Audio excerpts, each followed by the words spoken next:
ये वीडियो बहुत सारे प्यारी सी बच्चियों के कहने पे बनाई जा रही है और एक प्यारा सा बच्चा ने भी कहा था इसलिए बनाया जा रहा है। बच्चियां हमसे बहुत साल से कहती आ रही हैं, बच्चा अभी हमसे लेटेस्ट 2-3 दिन पहले कहा था, इस वजह से ये वीडियो बनाई जा रही है। बाकी ये इतने दिन से डिले इसलिए हो रही है कि 3 दिन से इतना हल्ला होता है हमारे घर के बगल में कि हम क्या बताऊँ, ये लिए कुछ चाह के भी नहीं कर पा रहा।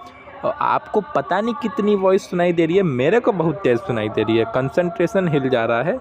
इसलिए हम सोच रहा कि का ही बनाऊँ, ये वीडियो सालों साल रहेगी, ऐसी कंडीशन में इतने ख़राब हाल में बनाना नहीं चाहता। ये रिकॉर्डिंग इसलिए कर रहा हूँ ताकि आपको ये ना लगे कि मैं बहाना बना रहा। बाकी इसकी आगे की रिकॉर्डिंग मैं शांत होने पे ही बनाऊंगा, क्योंकि आपको अगर क्लियरली मेरी बातें सुनाई नहीं देंगी तो आप कैसे उस चीज़ों को समझेंगे। आज की वीडियो में हम देखने वाले हैं एनिमल बिहेवियर को। अब जब शांति हो जाएगी तब मैं रिकॉर्डिंग स्टार्ट करूँगा। तो लीजिए भैया, अब मैं आ गया, अब शांति भी हो गई है भयंकर वाली। पता नहीं कौन सा पूजा पाठ बैठा रहा, लेकिन हाँ 4 दिन में ख़त्म हो गया। अब हम अपने टॉपिक की बात करते हैं। हमने देखना है एनिमल बिहेवियर। हमें पता है कि ईथोलॉजी के अंतर्गत हम एनिमल के बिहेवियर की स्टडी करते हैं। तो अगर कहा जाए कि ईथोलॉजी को किस तरीके से आप डिफ़ाइन कर सकते हैं, तो वहाँ पे आप कह सकते हैं कि अगर हम एनिमल की बिहेवियर की स्टडी उसके नेचुरल कंडीशन में कर रहे हैं तो वो आपका ईथोलॉजी के अंतर्गत आएगा। ठीक है, बात की जाए कि फादर ऑफ ईथोलॉजी या फादर ऑफ एनिमल बिहेवियर किसे माना जाता है, तो उनका नाम कोनराड लोरेंज है। ठीक है, क्या नाम है? Father of ethology Konrad Lorenz को, या father of animal behaviour Konrad Lorenz ji को माना जाता है। सीधी सी बात है, ये बात हम समझ गए। ईथोलॉजी की कुछ डेफिनेशन दे रहा हूँ, उससे समझ जाइएगा। फिर एनिमल बिहेवियर बता दूंगा, फिर उसके टाइप्स को बताऊंगा। सारी चीज़ें अच्छे से क्लियर करिएगा। पेपर में इस तरीके से क्वेश्चन आता है कि एनिमल बिहेवियर क्या है इसे समझाइए और टाइप्स ऑफ एनिमल बिहेवियर को बताइए। या तो ऐसे पूछ देगा कि एक्वायर्ड बिहेवियर क्या है उसे बताइए, शॉर्ट में भी पूछ देता है। या तो पूछ देगा कि इनेट बिहेवियर या इनबॉर्न बिहेवियर क्या है ये बताइए। इस तरीके से बहुत सारी चीज़ें घुमा फिरा के शॉर्ट्स में भी और लॉन्ग में पूछेगा तो साफ साफ बोलेगा कि एनिमल बिहेवियर का डेफिनेशन दीजिए और साथ ही साथ उसके टाइप्स के बारे में बताइए। सीधी सी बात है। तो यहाँ तक आपने ये समझ लिया कि किस तरीके से क्वेश्चन पूछता है। यहीं से शॉर्ट भी आता है, यहीं से लॉन्ग भी आता है, सब कुछ समझ गए। अब जरा सा डेफिनेशन समझाता हूँ। चलिए देखिए, प्यार से देखिएगा, बहुत प्यार से समझिएगा। अगर कहा जाए कि ईथोलॉजी को हम कैसे डिफाइन कर सकते हैं, तो हम कह सकते हैं कि the scientific and objective study of animal behaviour specially under natural condition, यही आपका क्या कहलाएगा? ईथोलॉजी कहला जाएगा। सीधी सी बात है, आप एनिमल बिहेवियर की साइंटिफिक तौर पे स्टडी करते हैं और वो भी उसके नेचुरल कंडीशन में, उसके नेचुरल हैबिटाट में, तो यही चीज़ ईथोलॉजी कहलाती है। दूसरा डेफिनेशन देखिए, दूसरा क्या कह रहा है? Ethology is a branch of zoology that study animal behavior usually with a scientific focus on behavior under natural condition। यहाँ पे भी वही बात कही जा रही है, ईथोलॉजी जूलॉजी का ही एक ब्रांच है जिसके अंतर्गत हम एनिमल की बिहेवियर की स्टडी करते हैं, जिसमें मेन ध्यान क्या होता है? उनका बिहेवियर के ऊपर होता है, वो भी नेचुरल कंडीशन के दौरान, कि नेचुरल इन्वायरमेंट में, नेचुरल हैबिटाट में वो किस तरीके का बिहेवियर शो कर रहे हैं, या कह सकते हैं कि एक दूसरे से बात करने के लिए वो किस तरीके का बिहेवियर करते हैं, इन्वायरमेंट के साथ कनेक्शन बनाने के लिए किस तरीके का बिहेवियर शो करते हैं, वो सब इसके अंतर्गत आ जाएगा। ठीक है, कोई डाउट नहीं होगा। बहुत छोटे में अगर कहा जाए कि बहुत सिंपली कहिए हम ईथोलॉजी को क्या कह सकते हैं, तो ईथोलॉजी को बहुत सिंपली की बात आएगी तो आप कह सकते हैं कि ethology is the scientific study of animal behaviour. Ethology के अंतर्गत हम एनिमल बिहेवियर की साइंटिफिक स्टडी करते हैं। बात ख़त्म, हमें समझ में आ गई, यही है ईथोलॉजी। और जो जो इसकी स्टडी करते हैं वो ईथोलॉजिस्ट कहलाते हैं। ठीक है, यानी कि जिनके पास उन एनिमल बिहेवियर की स्टडी करते करते एक अच्छा खासा नॉलेज हो जाता है, जो इसके ऊपर वर्क कर रहे होते हैं, वो जो साइंटिस्ट होते हैं वो ईथोलॉजिस्ट कहलाते हैं। जैसे सेल के ऊपर जो सेल के स्पेशलिस्ट होते हैं वो साइटोलॉजिस्ट कहलाते थे, बस उसी के तरीके से जो इसमें स्पेशलिस्ट होते हैं, जो साइंटिस्ट इसके ऊपर वर्क कर रहे हैं, वो आपके ईथोलॉजिस्ट कहलाते हैं। सीधी सी बात, ख़त्म, कॉन्सेप्ट क्लियर। बात ख़त्म। बाकी मैंने आपको बता ही दिया था कि चाहे फादर ऑफ एनिमल बिहेवियर की बात कर लीजिए, चाहे फादर ऑफ इथोलॉजी की बात कर लीजिए, वो दोनों लोग एक ही है, नाम बता दिया, बात ख़त्म। अब देखिए एनिमल बिहेवियर को किस तरीके से डिफाइन करेंगे वो भी देख लीजिए। Animal behaviour is the scientific study of the interaction of animal with each other, with other living beings and with the environment. यानी कि एनिमल बिहेवियर क्या है, तो वो समझिए कि एनिमल बिहेवियर साइंटिफिक स्टडी है किसकी, कि वो एनिमल खुद से कैसे बात कर रहा है, यानी कि खुद के समुदाय में, यानी कि मान लीजिए कोई एक ही स्पीसीज़ के बीच में वो कैसे बात कर रहा है, या किसी दूसरे लिविंग ऑर्गेनिज्म से किस तरीके से वो इंटरेक्शन कर रहा है, बातचीत कर रहा है, या इन्वायरमेंट के साथ वो किस तरीके से इंटरेक्शन कर रहा है, इसी की स्टडी है और यही एनिमल बिहेवियर के अंतर्गत हम करते हैं। यानी कि एनिमल बिहेवियर के अंतर्गत हम साइंटिफिक स्टडी करते हैं कि वो जो एनिमल है वो किस तरीके से अदर लिविंग बीइंग के साथ इंटरेक्शन करता है, किस तरीके से अपने इन्वायरमेंट के साथ इंटरेक्शन करता है, और किस तरीके से अपनी ही स्पीसीज़ के लोगों के साथ इंटरेक्शन करता है। इंटरेक्शन का मतलब बातचीत हो गया, सामंजस्य बैठाना हो गया, ये किस तरीके से करता है, ठीक है। बाकी इन सब के बारे में नॉर्मली मैं लिख दे रहा हूँ, आप डिटेल देख के वैसे ही पढ़ के जान जाएंगे, इसमें कुछ ऐसा नहीं जो मेरे को समझाना पड़े। अब बात करते हैं टाइप्स ऑफ बिहेवियर की, ठीक है, टाइप्स ऑफ एनिमल बिहेवियर की। ऐसे समझिए मेनली ये 2 टाइप्स के ही होते हैं। वो बात की बात है कि इन 2 टाइप्स को भी बहुत सारी कैटेगरीज में डिवाइड किया है, वो बात की बात है। लेकिन अगर कहा जाए कि मेनली एनिमल बिहेवियर कितने टाइप्स के होते हैं, तो हम कहेंगे 2 टाइप्स के होते हैं। एक आपका इनेट बिहेवियर, या इसे ही हम इनबॉर्न बिहेवियर भी कहते हैं, ठीक है। दूसरा आपका एक्वायर्ड बिहेवियर, या इसे ही हम लर्नड बिहेवियर कहते हैं, यानी कि सीखा हुआ व्यवहार, ठीक।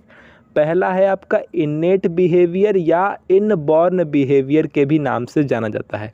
तो ये ऐसा बिहेवियर होता है जो हमारी जीन्स के अंदर हमारे कह सकते हैं एक जनरेशन से दूसरी जनरेशन में ट्रांसफ़र होता है, यानी कि ये हमें सिखाना नहीं पड़ता है, ये बिहेवियर हमारे अंदर जन्मजात डेवलप होता है। या कह सकते हैं कि जब एक बच्चे का जन्म होता है तो वो बच्चा अपने साथ वो बिहेवियर लेके आता है, यानी कि उस बिहेवियर को आपको सिखाना नहीं पड़ता है, वो बिहेवियर जेनेटिकली जीन्स के थ्रू हमारे अंदर वो आ जाता है।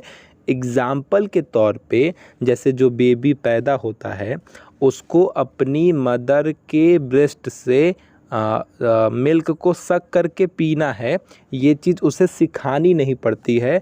आप उसे ब्रेस्ट के पास ले जाएंगे, वो खुद से मुंह चलाता है, उसको वो सिखाना नहीं पड़ता है किस तरीके से चूसने से या खींचने से वो चीज़ आएगी, ये चीज़ उन्हें सिखानी नहीं पड़ती है।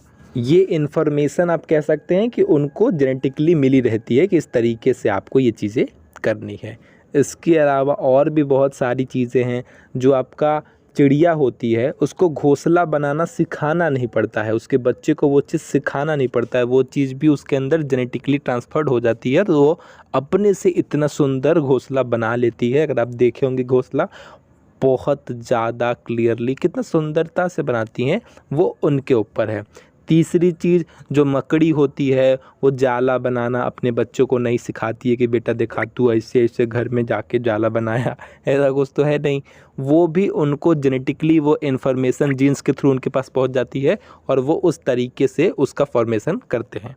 अगले एग्जाम्पल की बात की जाए जो इनेट बिहेवियर, यानी कि वो बिहेवियर जो बच्चों के अंदर या जो किसी भी ऑर्गेनिज्म के अंदर जन्मजात होता है, स्टार्टिंग से ही वो बिहेवियर रहता है। तो जो एक्वेटिक ऑर्गेनिज्म हो गए उनको पानी में तैरना कोई सिखाता है कि नहीं बच्ची आओ मछली आवा तो के ट्रेनिंग दई, ऐसे ऐसे ऐसे करूँ तब जाके तू तैर पाओ वरना डूब जाओ, ऐसा तो कुछ है नहीं।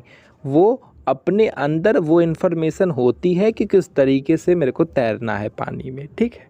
तो ये सब क्या है, ये सब आपके इनबॉर्न बिहेवियर हैं जो आपको सिखाने नहीं पड़ते हैं, वो आप खुद से सीख कर पैदा होते हैं, ये वाला हाल है। दूसरा बिहेवियर होता है एक्वायर्ड बिहेवियर या लर्नड बिहेवियर या लर्निंग बिहेवियर, जो आप पूरे जीवन काल में धीरे करके सीखते हैं। जैसे एक बच्चा पैदा होता है तो क्या स्टार्टिंग से उसको चलना आता है? नहीं ना, तो पहले तो वो रेंगना सीखता है, फिर नई चीज़ें सीखता है, फिर खड़ा होता है, फिर धीमे धीमे चलना सीखता है। तो ये क्या है, ये सब लर्नड बिहेवियर है। अब टाइम के हिसाब से इन चीज़ों को आपने सीखा है, एक्वायर्ड किया है, तो ऐसे बिहेवियर एक्वायर्ड के अंतर्गत आएंगे। आपने बहुत सारी चीज़ें खाना खाना सीखी और फिर आपने चलना सीखा, हाथ पैर घुमाना सीखा, ये सारी चीज़ें आपने बाद में धीरे धीरे करके सीखी है। चलिए सबसे पहले बात करते हैं इन्नेट बिहेवियर की कि आप इसे किस तरीके से डिफाइन कर सकते हैं। तो आप कह सकते हैं कि किसी ऑर्गेनिज्म में जन्म से ही नेचुरल फॉर्म में पाए जाने वाले जो बिहेवियर होते हैं वही क्या कहलाते हैं, इन्नेट बिहेवियर कहलाते हैं। अच्छा एक चीज़ समझिए, एक चीज़ आपको अभी वर्ड देखने को मिलेगा स्टिमुलस। स्टिमुलस को अगर सही मायने में हिंदी में कहना चाहे तो उत्तेजना, ठीक है। तो स्टिमुलस आपके दो प्रकार के होते हैं, 2 टाइप्स के होते हैं, एक आपका एक्सटर्नल, एक आपका इंटरनल स्टिमुलस, ठीक है। अब ध्यान से समझिएगा, एक्सटर्नल का होता है जो बाहरी उत्तेजना होती है, जैसे मान लीजिए कुत्ता सोया हुआ है, कुछ भी हल्की सी साउंड आती है वो फटाक से उठ कर देखने लगता है, एक्सटर्नल हो गया। हीट होती है, गर्मी होती है, उसको फील होता है, ये भी क्या है, एक्सटर्नल हो गया। तो ये सब कैसे हैं, ये सब बाहरी उत्तेजनाएं हैं, ठीक है, बाहरी स्टिमुलस हैं। इंटरनल में कौन से हो जाएगा, जैसे उसे पेन महसूस हो, उसे भूख महसूस हो, तो ये सब क्या है, ये सब इंटरनल स्टिमुलस है। तो इसी स्टिमुलस के ही ऊपर वो बिहेव करता है, यानी कि जिस तरीके का स्टिमुलस उनके अंदर से आता है वो उस तरीके का बिहेवियर शो करता है, ठीक है। अभी हम पढ़ेंगे, ज़्यादा अच्छे से समझ में आएगा। Behaviour that are closely controlled by genes with little or no environmental influenced are called innate behavior। यानी कि जो बिहेवियर होता है इस तरीके का वो जीन्स के थ्रू कंट्रोल किया जाता है। मैंने आपको बताया था ना कि जो जन्मजात बिहेवियर होते हैं, इन्नेट बिहेवियर होते हैं, वो जेनेटिकली एक पीढ़ी से दूसरी पीढ़ी में ट्रांसफ़र होते हैं, उसे हम लेकर ही पैदा होते हैं। तो वही सब लाइनें यहाँ पे आप ऐड कर देंगे, ऐसे बिहेवियर आपके इन्नेट बिहेवियर के अंतर्गत आते हैं। ये जो इन्नेट बिहेवियर होते हैं वो हमारे लाइफ के सर्वाइवल के लिए काफ़ी इसेंशियल होते हैं, हमारे जीवन को बिताने के लिए, जीवन को गुजारने के लिए कह लीजिए बहुत ज़्यादा ही ज़रूरी होते हैं। बाकी last line, innate behaviour do not have to be a learned और प्रैक्टिस्ड। तो इस तरीके की बिहेवियर को हम सीखते नहीं हैं, प्रैक्टिस नहीं करते हैं, वो जन्मजात रहता है, यही सिंपल सी बात है। बाकी ये वो लाइन है, these are behaviour that occurs naturally in all member of species whenever they are expose to a certain stimulus. जब उनके अंदर कुछ निश्चित प्रकार के स्टिमुलस एक्सपोज्ड होते हैं, आते हैं, तो वो उस तरीके के नेचुरली बिहेवियर उनके अंदर देखने को मिलता है। मान लीजिए उनको पेन होता है तो वो उस तरीके से रिएक्ट करेंगे, उनको भूख हंगर महसूस होती है तो वो उस तरीके से रिएक्ट करेंगे। ये सब क्या है, ये सब स्टिमुलस है जिसके बेस पे वो रिएक्ट करते हैं। भूख लगती है, प्यास लगती है तो ही ना पानी की तरफ क्या बढ़ते हैं। तो वो जो स्टिमुलस का यहाँ पे काम कौन कर रहा है, थर्स्ट कर रहा है। प्यास लगी, उत्तेजना हुई तो वो कुत्ता पानी की तरफ बढ़ा, सीधी सी बात है। तो बिना स्टिमुलस का रिस्पॉन्स नहीं होता है। जब किसी प्रकार का स्टिमुलस उस जानवर के अंदर क्रिएट होता है तब वो एक स्पेशल प्रकार का बिहेवियर करता है, जैसा भी उसके अंदर स्टिमुलस क्रिएट हुआ हो। स्टिमुलस का मतलब होता है उत्तेजना, जिस तरीके की उत्तेजना होगी उस तरीके से वो रिएक्ट करेगा। एग्जाम्पल के तौर पे जब बच्चे को भूख लगती है तो उसको जब मम्मी के निप्पल के पास लेके जाएंगे तो वो क्या करता है, उनको सक करना स्टार्ट करता है, उसको चूसना स्टार्ट करता है। और ये चीज़ उसे सिखानी नहीं पड़ती है। कोई मकड़ी है, वो जाल बुनना उसको सिखाना नहीं पड़ता है। जो चिड़िया के बच्चे हैं उनको घोंसला बनाना सिखाना नहीं पड़ता है। ये सारी चीज़ें आप लिख सकते हैं बाकायदे। मैं तो बस ऐसे ही बोल रहा हूँ, आप चाहें तो अच्छे से लिख सकते हैं। यही चीज़ मेरी आपको समझानी थी। बाकी इन्नेट बिहेवियर के कई सारे पार्ट हैं। थोड़ा मेरा मन नहीं अच्छा है, वरना मैं अगली वीडियो में बता दूँगा। अब मैं बात करता हूँ एक्वायर्ड बिहेवियर के। उसके भी कुछ पार्ट हैं, लेकिन उसके जो पार्ट हैं वो छोटे हैं, तो उसको इस वीडियो में बता दूंगा। इन्नेट बिहेवियर के भी बहुत सारे पार्ट हैं, उसको अगली वीडियो में बताऊंगा। आज की वीडियो में एक्वायर्ड बिहेवियर और उसके पार्ट को समझिए। अब बात करते हैं एक्वायर्ड बिहेवियर की। तो एक्वायर्ड बिहेवियर जन्मजात नहीं होता है, ये वो जानवर अपने लाइफ टाइम के जो एक्सपीरियंस है और जैसे जैसे उसकी ज़िंदगी बढ़ती जाती है वो अपने बैड एक्सपीरियंसेस से सीखता है, जो उसको सिखाया जाता है वो सीखता है, और इस तरीके से जो सीखा हुआ बिहेवियर होता है उसे ही हम एक्वायर्ड बिहेवियर या एनिमल बिहेवियर के नाम से जानते हैं। और ये जेनेटिकली ट्रांसफर्ड नहीं होता है कि एक जनरेशन से दूसरी जनरेशन में चला जाएगा, ठीक है, इस तरीके की चीज़ें नहीं होती हैं। यहाँ पे वो जानवर अपनी बढ़ती एज के साथ जो जो चीज़ें सीखता है वो सब इसके अंतर्गत आती है। आपको बहुत सारे एग्जाम्पल पता है, मेरे को बताने की ज़रूरत नहीं है। आप बढ़ते टाइम के साथ न जाने बहुत सी नई नई चीज़ें सीखते हैं, वो सभी के सभी इसी के अंतर्गत आ जाएंगे। जानवर भी बहुत सी नई चीज़ें सीखता है, जैसे हम कुत्तों को ट्रेनिंग देते हैं कि भैया बाबू हैंडशेक करो, तो ये करो, तो वो करो, तो वो सारी चीज़ें वो लर्न बिहेवियर या आपका एक्वायर्ड बिहेवियर के अंतर्गत आ जाएगी। अब बात करते हैं इसके टाइप्स की, ठीक है। तो इसके बहुत सारे टाइप्स हैं, लेकिन मेनली हम 4 से 5 तरीके के टाइप्स को देखेंगे जो इम्पॉर्टेंट है, जो क्वेश्चन में मतलब पेपर में पूछे जाते हैं। तो हम 5 प्रकार के या 4 प्रकार के टाइप्स के इनको देखते हैं। सबसे पहला आपका आता है हैबिचुएशन। अब ये क्या है, हैबिचुएशन क्या कहना चाहता है इसको समझिए। अगर इसको हम आपको एक वर्ड में बताना चाहे तो धीमे धीमे किसी चीज़ की हमें आदत नहीं हो जाती है, हैबिट नहीं हो जाती है, बस सेम यही चीज़ इसमें है। अब पढ़ के बताते हैं, लाइन बाय लाइन पढ़ के समझाएंगे, ज़्यादा अच्छे समझ में आएगा। देखिए, हैबिचुएशन में refer to an organism decrease response to a stimulus after repeated exposure to it. It can be when you stop responding to the stimulus after experiencing it repeatedly. देखिए, हैबिचुएशन वाला जो बिहेवियर है ये कुछ ऐसा है कि जब एक ऑर्गेनिज्म को एक ही तरीके के स्टिमुलस पे बार बार रिस्पॉन्स करते करते क्या है ना, वो रिस्पॉन्स धीरे धीरे घटने लगता है। क्या होता है कि एक ही तरीके की जब चीज़ें बार बार रिपीट होती है तो कुत्ता सोचता है अपने मन में या जानवर सोचता है ये हमारा एनर्जी बर्बाद करता है और कुछ ना। एग्जाम्पल के तौर पे आपको ऐसे समझिए, जब एक कुत्ता आपके घर में है, ठीक है, और जब कोई अनजान इंसान पहली बार आपके घर में आता है तो वो कुत्ता कंटिन्यूअस उनको भौंकता रहता है कि कहाँ से कौन पागल कुत्ता हमारे घर में आ गया। लेकिन जब वही इंसान 2-3 बार और घर में आता है तो धीरे धीरे करके कुत्ते का भौंकना कम होने लगता है। क्यों? क्योंकि कुत्ते को ऐसा लगता होगा कि अरे नहीं यार, डकैत ना है, रोज़ कहे सारा पड़ोसी है या स्वयं पसवा रहेला, हर 2 दिन पे चली आवत है। तो इस वजह से क्या है कि कुत्ते को वो रिपीटेडली कई बार एक्सपीरियंस कर चुका है कि हाँ ये इंसान रोज़ रोज़ आ रहे हैं, तो मतलब जान पहचान के हैं, तो वो धीरे धीरे अपना रिस्पॉन्स भी कम करने लगता है। उम्मीद करता हूँ आप समझ गए होंगे।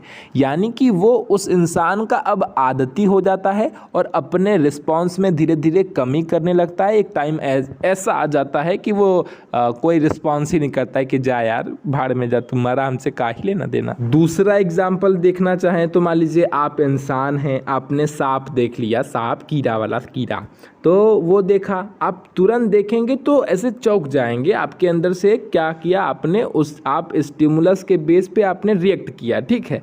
लेकिन वही चीज़ को जब आप करीब से देखेंगे, वो काट नहीं रहा है, रिएक्ट नहीं कर रहा है कुछ खास, तो आपका जो रिस्पॉन्स है वो धीमे धीमे कम होता जाएगा, लो होता जाएगा। तो वो भी क्या है, क्योंकि आप अब उस चीज़ के आदती हो रहे हैं, हैबिचुएशन वाली प्रोसेस के अंतर्गत आ रहे हैं। ये था हमारा पहला टाइप। दूसरा टाइप सुनिए, दूसरा है इम्प्रिंटिंग। अब आपके मन में आया कि ये क्या है। अब तक तो चलिए हैबिचुएशन में था कि आदत से संबंधित, अब ये इम्प्रिंटिंग क्या है। इम्प्रिंटिंग मतलब समझिए छाप छोड़ दे, मतलब पहली बार जो बच्चा कोई चीज़ देखता है ना तो उससे वो उसके ऊपर बहुत भारी इम्पैक्ट पड़ता है, उसके ऊपर एक छाप पड़ जाती है।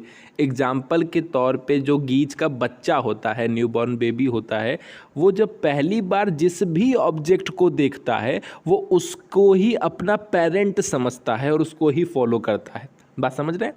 जो गीज का बच्चा होता है वो जो पहली बार जिस भी ऑब्जेक्ट को देखता है वो उसको ही अपना पेरेंट समझता है। तो उसकी क्या पड़ रही है, उस ऑब्जेक्ट की इस गीज के बच्चे के ऊपर भारी इम्प्रिंटिंग पड़ रही है, छाप पड़ रही है। आई बात समझ में? तो ये हो गया इम्प्रिंटिंग बिहेवियर। ठीक, सीधी सी बात है, ये बात भी समझ में आ गई होगी। आगे की चीज़ें मैं अगली वीडियो में समझाऊंगा। आज के लिए बस इतना ही। वीडियो पसंद आएगी तो लाइक शेयर सब्सक्राइब, प्यारा सा कमेंट। Tata bye bye.